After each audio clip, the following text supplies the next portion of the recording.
guys, so now we move on to talk about the design criteria when we come up to try to design a road. Okay, as you can see here, there are 9 elements to look at. So the first one is about resource management objective. So this is pertaining to why the road is being built, purpose of the road, why is it important to have it, can we not have it, that is also an option. Okay, and that goes back to the resources that we have and how we're going to manage it in the most optimized manner. Number 2 is about the physical and environmental factors, and as you can see here, these include the topography, climate, soils, vegetation, and so on and so forth. So this is very important in helping the designer to determine the characteristics of the road that is going to be built, because as you can see, the terrain, for instance, or topography of the place, whether it's built or a virgin new land, will determine the kind of machinery that we require, for example. So as basic things as basic as that. Number 3 is about environmental constraints. So these environmental constraints, if you look at the factors written down here, you can see that these are things that are if you like, beyond our control. Natural situation, like what? The soil condition, highly erosive, or you have a slope, is unstable. Difficult geological conditions, like if you are going up to northern Selangor into Perak and so on, you see that we have quite a big, extensive limestone mountain range. If you come down to KL area now, you will know that these limestone are going underground. So when we have such ground conditions, it could be a bit risky and difficult to make the right judgment. Right judgment is not the right word. To make reasonably reliable and reasonably or to design reasonable confidence, really. Because limestone can be very unpredictable, especially when they're underground and we have underground water that we are uncertain of. Why? Because limestone will actually dissolve under these wet conditions, if you like. Okay, and number 4 is about traffic requirements. So this obviously depends on the kind of traffic volume, the kind of users that will be applying the road that we're going to build. And number 5, relating to number 4, is about traffic service level. So this goes on to the parameters involved in describing or categorizing this traffic. So we're talking about speed of these vehicles, the travel time, interruptions, freedom to maneuver, and so on and so forth. And these actually include the driver's comfort.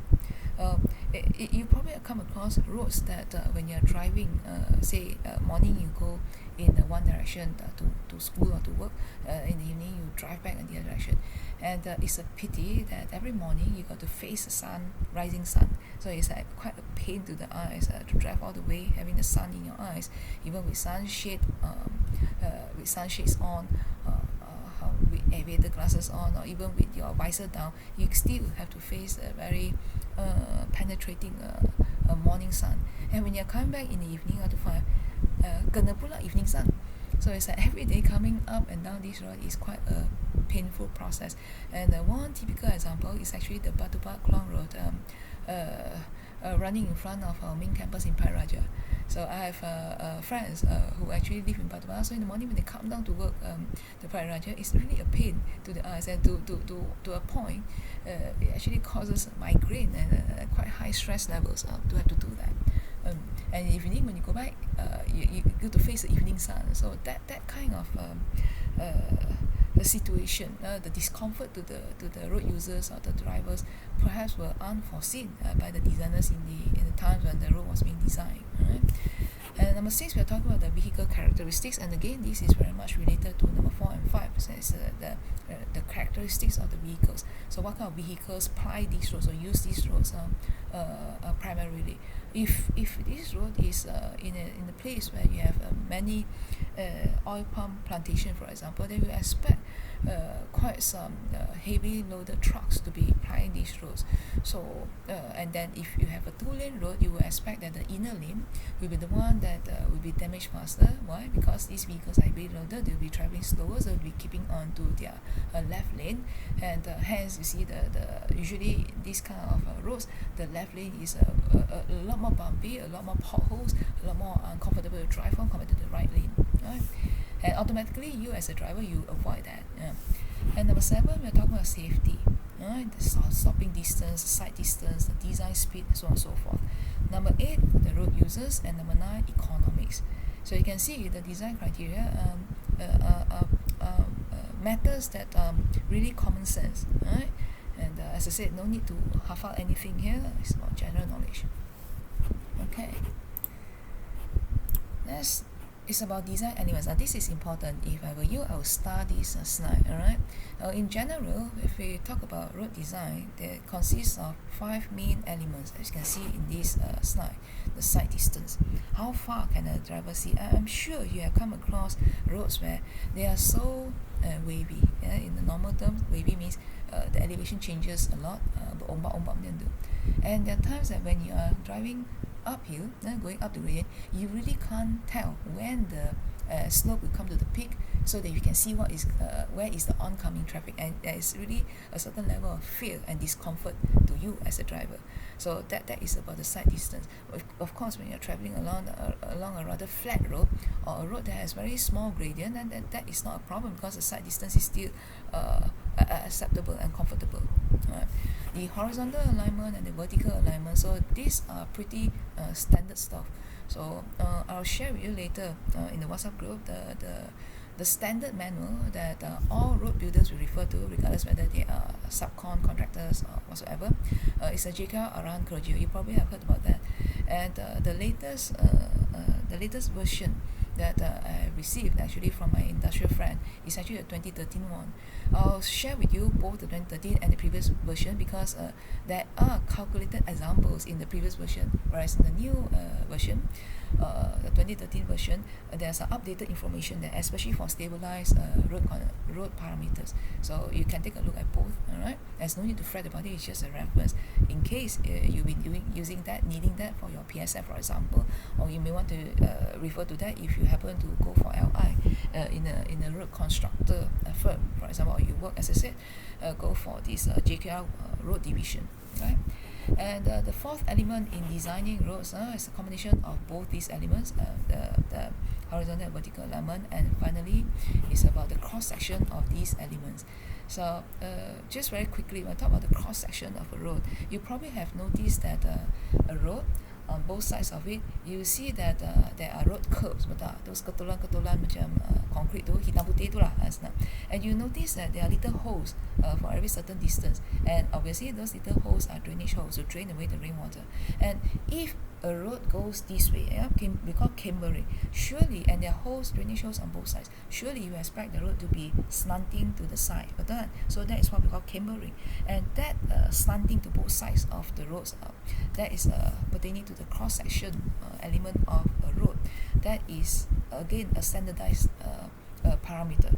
So for a certain width, you will need a certain gradient. So essentially, you want to make sure that the water could flow freely when rain comes. Water that flows on the surface, we call the surface runoff, will have somewhere to go quickly through those whip holes to the drainage on the road sides. All right. So when you see a flooded section of the road, there are a few possibilities. One, those holes are just clogged up by rubbish, by dead leaves or dead grass or things like that. Right? Or number 2, there's a bad design of the cambering, the slanting. Instead of cambering this way, maybe it's cambering this way, or slanting this way. It's badly designed. Number 3, obviously, is road damage. The whole section of the road has caved in, bad settlement, so it's a big pothole. So of course the water will start accumulating in that zone. But bear in mind too, there's a possibility that the road is situated in a place where the groundwater level is very high. So high that if you look to the left and right, the water level is as high as your road or higher than your road.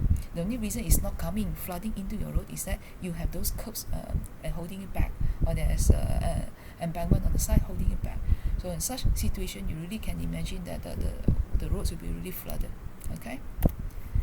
Right. Next, we look at this temporary access road. So when do we come across this kind of situation? If you look at the notes being given there, it said that we build it because of temporary alignment. It's not permanent. You probably put it up there because you have certain construction going on. It's like a diversion, and they usually focus on the ground disturbance of equipment and vehicles along a certain path. So it could be relating to erosion and sediment movement that can be planned, mitigated according to whatever permits that you may have and certain standards that you refer to. And essentially, this is very commonly encountered when people are trying to lay a bridge across a river, or waterway, a canal, or things like that. So while they are building that bridge or refurbishing or repairing the bridge, the traffic has to be diverted. So when you divert, there are cases where you divert them further away to an actual road, or you have to divert them into a temporary bridge. So things like that. So these are temporary access roads. And another interesting feature about road building is temporary work zone. So this temporary work zone, as you can see here, two main functions: to minimize accident and to minimize inconvenience or conflicts. So accident is obvious. You don't want to have any casualties, whether it's in terms of the road users or in terms of their vehicles. Or inconvenience and conflicts, you want to minimize that. So because some of the lanes may be closed, you want to avoid severe speed reductions. Nobody likes to be speeding at 90 and suddenly have to go to 40 or 30. Nobody likes that. Alright, you don't want traffic delay, you don't want traffic jam, you do not want your work to be scheduled during peak hours or holidays. You're going back at 5 o'clock, already you're tired and driving against the evening sun. You don't want to be stuck in the traffic jam for half an hour or so just because someone is repairing a pothole at the time, for example. Right? And you probably, the more brilliant idea is to prepare an alternative route for such cases and reduce inconvenience for the people and emergency organization. Because every time we have a temporary work zone, then you start to divert the traffic, then there's always the safety elements to be considered. Okay, and to minimize accident, according to the around technique, Jalan for GKR, you can see here there are lists of things that can be done, including what if you got to make sure there's night visibility, people can see it. So the cones must be arranged to a certain distance away, and especially for the pedestrians, you can see here where to put the equipment, the flashlights, flags, and so on and so forth. Okay. And you have seen this very commonly, as you can see, if this area is a work zone, and the critical part is actually the pink bit, that's the main bit, you would need to have buffer zone, this green bit, and also a transition place. And you know this, right? It doesn't suddenly happen at a rectangle. Surely there is some kind of curving, and from afar you have seen signage telling you that jalan depan ditutup, things like that. So because automatically, if you are traveling on this lane, you could go to the outer lane to avoid being stuck around here. However, this is when the congestion will start piling up here. Okay. Just another diagram to show the situation, and in this particular figure you could see that the zones are more clearly labeled out for you. The advanced warning area before you actually see the place, the work area. Then you have this transition bit where they start to divert the traffic, the buffer work area, and then the termination area. Again, it's not suddenly go flat. They will have a little bit of a curve as well, so that people can gradually go back to the main flow of the traffic. Alright, a similar diagram to show two adjacent, nearby temporary work area. As you can see, similar, regardless whether it's narrow bit here or a larger bit of work area, you still have to do the same thing. Okay, and this is the last bit to this subtopic. Really, it's about signages. I fancy you must have seen this before. It's like approaching, you see all this like slow down, diversion, show this caution, and so on and so forth. When you come nearer to this bit where the curve begins, all these tanda arah, we say, alright, all these arrows showing that keep to your left and keep to your left, then you will be seeing this. And finally you come to the end bit again, there will be reminders to slow down, reminders that the roads are narrowing and things like that. Okay. Similarly here, you can take a closer look in your slides. So some real pictures of what these things actually look like. You seen this temporary, not sudden, a temporary road sign to remind us to slow down, signage to show us these workers in front, barriers to guide us. These will slowly go to the front and narrow down, and some careless and reckless drivers will probably ram into those. Okay, things like that. Okay, yeah, I think before I draw a close to this subtopic, note that when light is fading, going towards the night, it's important to make sure that the signages are actually reflective, and really dark areas need to be illuminated, like temporary flashlights and things like that, to make sure that it's safe for the users applying the road. Okay, guys, that will be all for today. Thank you. Bye bye.